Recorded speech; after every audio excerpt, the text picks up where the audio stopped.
Suresh Kumar super Hindi classes में आप सभी का स्वागत करता हूं। मैं आज आपके लिए लेकर आया हूं परीक्षा की दृष्टि से अति महत्वपूर्ण प्रश्न जो कि सभी प्रतियोगी परीक्षाओं के लिए सहायक सिद्ध होंगे। तो आइए इनको समझते हैं। यानी आज का हमारा विषय है भाषा व व्याकरण सामान्य जानकारी अभ्यास प्रश्न। पहला प्रश्न है, भाषा कौन सी धातु से बनी है? इसका उत्तर होगा भास धातु से। भास धातु से बनी है, जिसका अर्थ होता है विचार प्रकट करना। ठीक है। दूसरा प्रश्न है, राजभाषा का शाब्दिक अर्थ होता है राजकाज की भाषा। राजकाज की भाषा अर्थात सरकार का कार्य जिस भाषा में किया जाता है उसे हम राजभाषा कहते हैं। तीसरा प्रश्न है, हिंदी शब्द का विकास क्रम है, तो इसको भी समझते हैं। सिंधु, इसके बाद में हिंदू, इसके बाद में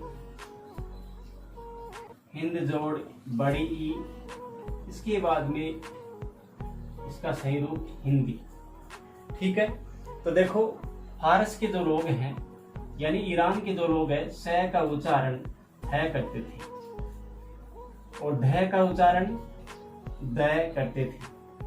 तो देखो, सिंधु में यहाँ स है और यहाँ पर है, यहाँ द और यहाँ पर द, तो स का उच्चारण है हुआ और ध का उच्चारण द। तो इस प्रकार सिंधु से हिंदू और हिंदू से हिंद जोड़ ई बराबर इसके बाद में हिंदी शब्द बना। ठीक है। चौथा प्रश्न है, राजभाषा एक शब्द है, इसका उत्तर होगा संवैधानिक। संवैधानिक। ठीक है। इसके बाद में पांचवा प्रश्न है, हिंदी दिवस मनाया जाता है 14 सितंबर को।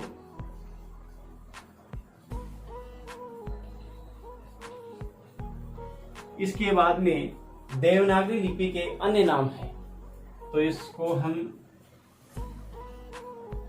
लोक नागरी लिपि के नाम से भी जानते हैं।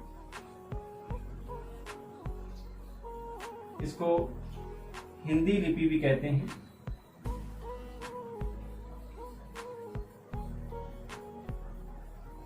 और नागरी लिपि के नाम से भी जानते हैं। नागरी लिपि यानी इसको हम गुप्त लिपि भी कहते हैं। गुप्त लिपि। एक इसका नाम है ब्राह्मी लिपि। ठीक है।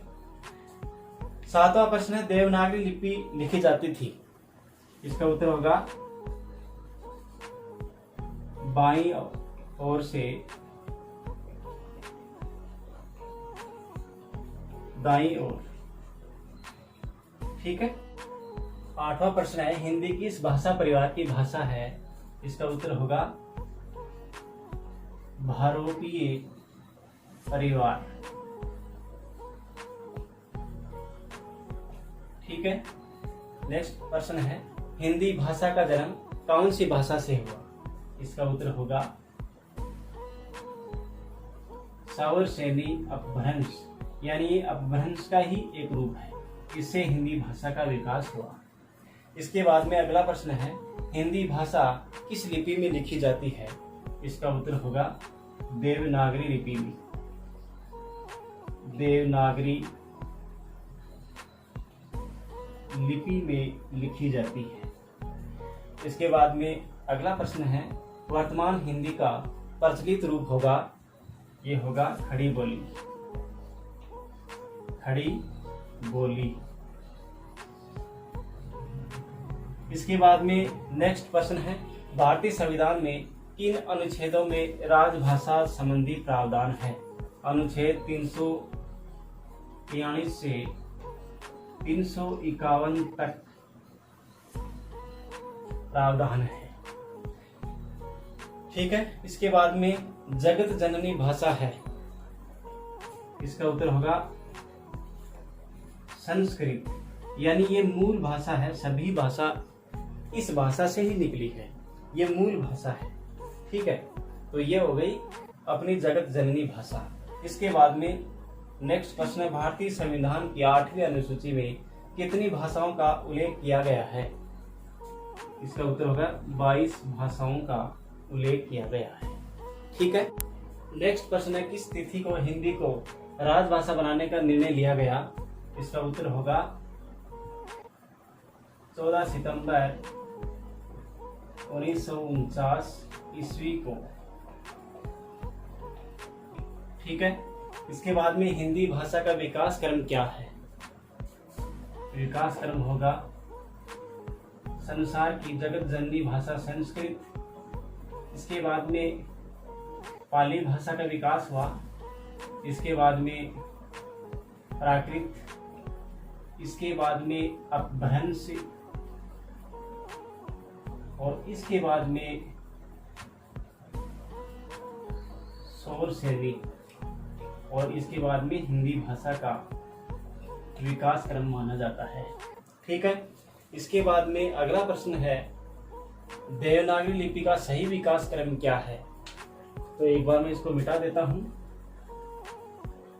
देवनागरी लिपि का विकास क्रम क्या है? तो इसका विकास क्रम होगा, सबसे पहले आएगी ब्राह्मी लिपि। इसके बाद में गुप्त लिपि और इसके बाद में आएगी नागरी लिपि और अंत में आएगी देवनागरी लिपि। ठीक है। इसके बाद में हिंदी खड़ी बोली किस अपभ्रंश से विकसित हुई? इसका उत्तर होगा सौर श्रेणी अपभ्रंश से। ठीक है। इसके बाद में अगला प्रश्न है, भाषा के आधार पर भारतीय राज्यों की पुनः संरचना की गई थी 1956 ईस्वी में। ठीक है। इसके बाद में नेक्स्ट प्रश्न है, भाषाई आधार पर सर्वप्रथम किस राज्य का गठन हुआ? इसका उत्तर होगा आंध्र प्रदेश का।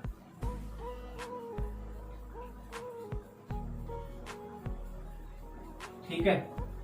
अगला प्रश्न है, व्याकरण कितने पदों का योग है? ये 3 पदों का योग है, वि धन आ धन करण। वि का अर्थ होगा विशेष, आ का अर्थ होगा चारों ओर और करण यानी करना। अब देखो इसमें कर हिंदी का रूप है और क्रि संस्कृत का रूप है, क्रि धातु, और अन यहां प्रत्यय होगा। ठीक है। इसके बाद में लिपि का शाब्दिक अर्थ क्या है? लिपि का शाब्दिक अर्थ होगा लिखने का ढंग। क्या होगा? लिखने का ढंग। लिखने का ढंग। अगला प्रश्न है, देवनागरी लिपि किसे कहते हैं? देवनागरी लिपि हिंदी, संस्कृत, मराठी, नेपाली आदि भाषाएं जिस लिपि में लिखी जाती है उसे हम देवनागरी लिपि कहते हैं। ठीक है। यानी हिंदी, संस्कृत, नेपाली और मराठी आदि भाषाएं जिस लिपि में लिखी जाती है उसे देवनागरी लिपि कहते हैं। ठीक है। भाषा के क्षेत्रीय रूप को हम क्या कहते हैं? इसका उत्तर आएगा बोली। अगला प्रश्न है, पत्र लेखन वार्तालाप किस भाषा के रूप है? ठीक है। पत्र लेखन और वार्तालाप, देखो पत्र लेखन रूप होगा लिखित भाषा।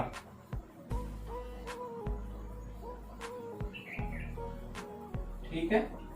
और वार्तालाप है मौखिक भाषा।